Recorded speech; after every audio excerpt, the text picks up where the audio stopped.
Today I'm going to show you how to print from Tinkercad to one of our Dremel 3D40 3D printers.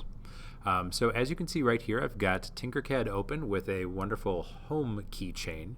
One thing that I'll want to do is I'm going to change the name of this. This is a good habit to get into. Towards the top of the screen, right now it's a bunch of gibberish.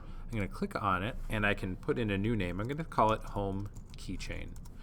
That's helpful just when I'm downloading the file, and it's just a good habit to get into. So I've got my home keychain right now, and the first thing we need to do is get this to be a file that the 3D printer can understand. So the way to do that is we're going to export it, so take it out of Tinkercad using the export button right over here. When you hover over it, you'll notice that it says download for 3D printing, and that's exactly what we're doing. So I'm going to click on export, and I'm going to choose to download it for 3D printing, and I'm going to choose the STL file. Whether you're working with Dremel or with MakerBot, you're going to want to make sure to choose STL. So it's going to start downloading, and then on the desktop you'll see this file right here, home keychain. This is great. It's very easy to understand. I know that that is my home keychain and not some gibberish file name. So that's one of the reasons why we changed the names in Tinkercad. The next thing I'm going to want to do is I'm going to want to go over to the Dremel 3D printer and get the USB drive that's plugged into it. It's on the front of the Dremel printer. It's a little black mini USB drive. It looks like a little mole on the front of it. So once I get that, I'm going to take it out of the 3D printer, just pulling it. It's on the front bottom right, and I'm going to put it into the computer.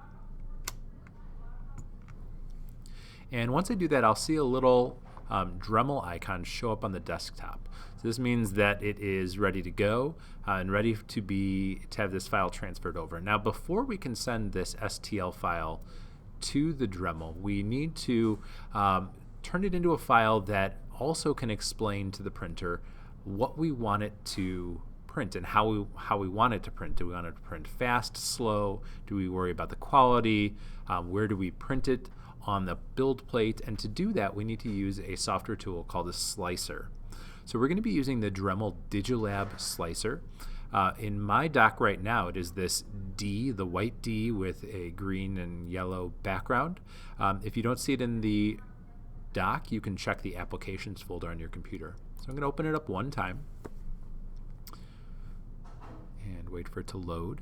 You may see a message the first time it loads asking you to choose a printer. If you do see that message, you're going to want to choose Dremel 3D40. That's the model that we have, the 3D40. But it looks like it already has chosen it for us here. So this is our slicer. You can see on the left side right here, this is the build plate of the inside of the printer, or at least a 3D image of it. And what I'm going to do is I'm going to drag my STL file right in here and let go. And automatically it shows up right here. And it looks like it's placed right in the middle, so it looks pretty good actually. So I probably don't need to do many changes to it. Depending on where it ends up being placed on the build plate for you, you might need to do some adjustments. The first time I click on the object, I'll get a blue, green, and red arrow. That allows me to move the item around, but for the most part we just want to keep it right in the middle. So 0 millimeters X, Y, and Z. I also have a couple other options here on the left. I can scale it, which will change the size. Right now it is at 100%.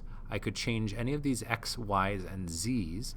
So for instance, if I wanted to make my keychain a little bit longer and maybe make it along this X axis a little bit longer, I could go in here, change this maybe to 80, press enter, and it'll automatically adjust all of the other dimensions as well to keep that looking exactly like your 3D printed design in Tinkercad.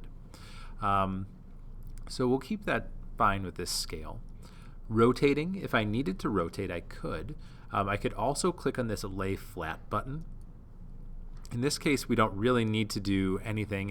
It did kind of rotate it a little bit, but for the most part, laying flat just helps to ensure that your 3D print has the most surface area as possible connected to the build plate. And you want more surface area because the printer prints from the surface, from the bottom layer up. So the more surface area of your print that is touching this build plate, the more stable your object's going to be. You'd also mirror it if you, for some reason, needed to flip it around, and now it's a backwards one. I'm just going to flip it back. I can also come over here into the view mode. This is kind of neat. Right now it's on solid. If I go to layers, I can then, I'll zoom in here, I can go like this, and you'll actually see all of the different layers that get printed and what your 3D printed object looks like. So that's the first layer, and then it starts to build up, up, up, up, up. And something that's neat about this is you can actually see what the inside of your 3D print looks like. You'll see it's like a honeycomb kind of thing. That's to help ensure that your print is pretty solid, but also not solidly filled with filament, because that would cost a lot and take a lot of time. So now that we've looked at that, let's go back over here.